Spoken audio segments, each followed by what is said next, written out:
FDR, the president of Franklin D. Roosevelt Four Freedoms Park Conservancy. It's our pleasure to welcome you all here this very important morning. This park is dedicated to the values of Franklin D. Roosevelt and the four freedoms that he felt were absolutely essential to all people everywhere in the world.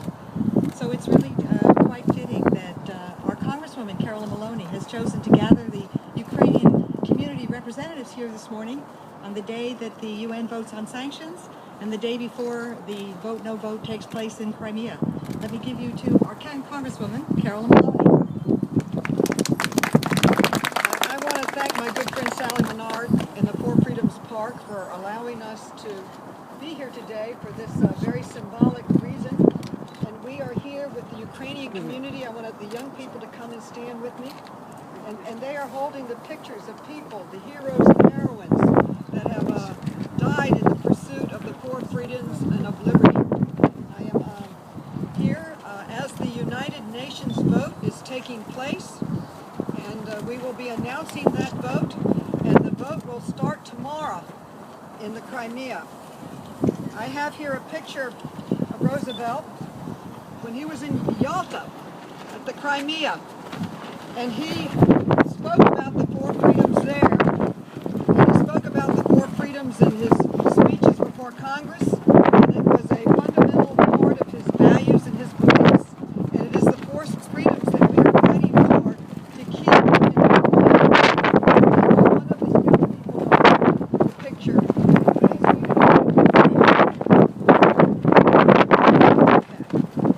I want to thank everybody for coming here today.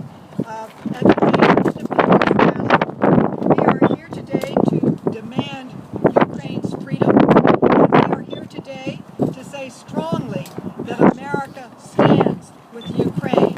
And America stands with freedom, for the four freedoms, and for the four freedoms to be everywhere in the world, and especially for Ukraine during these difficult times.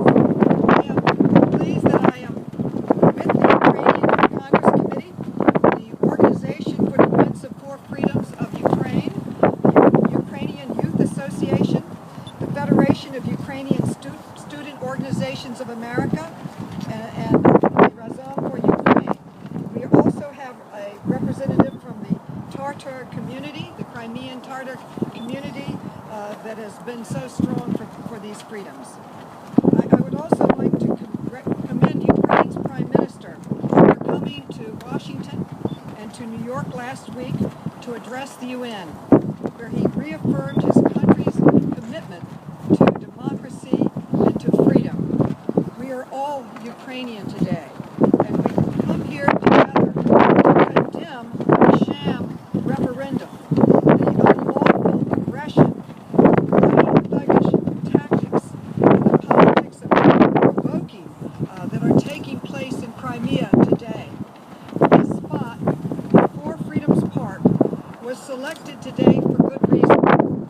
This park, for which I am proud to have secured $500,000 in federal funding, honors the four freedoms that President Roosevelt famously articulated during his 1941 address to Congress. Freedom of speech, freedom of religion, freedom from want, freedom from fear.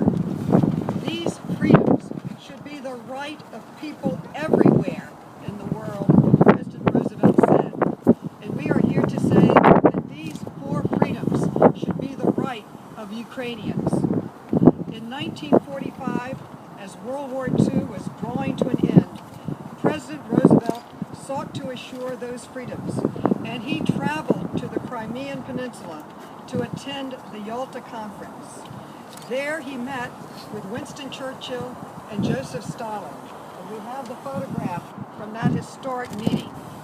At the end of that conference, they issued a joint statement declaring to all the world that it was only with the continuing and growing cooperation and understanding among our three countries and among all the peace-loving nations can the highest aspiration of humanity be realized. Sadly, that promised cooperation and understanding is sorely missing and lacking on the part of Russia's leadership today.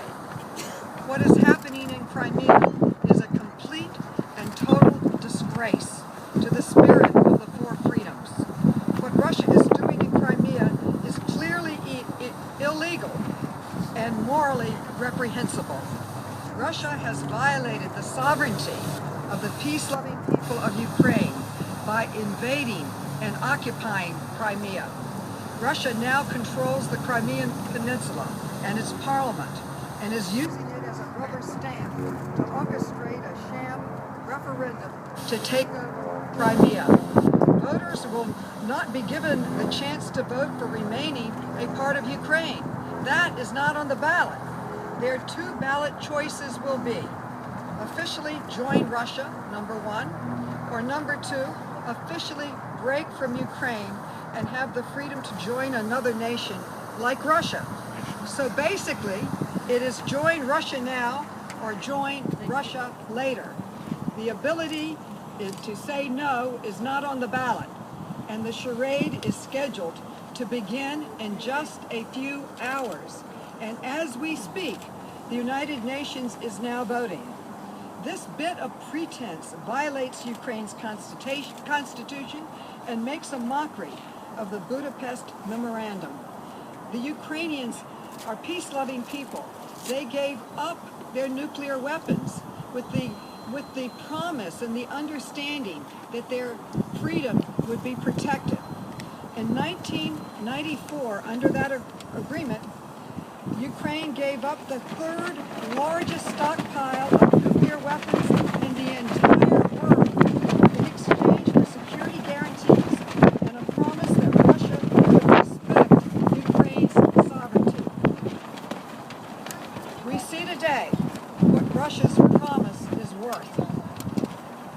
So we're here on the eve of that, quote, vote, it's not really a vote, to call this illegal referendum to be canceled and to call upon Russia to abide by Ukrainian and international laws.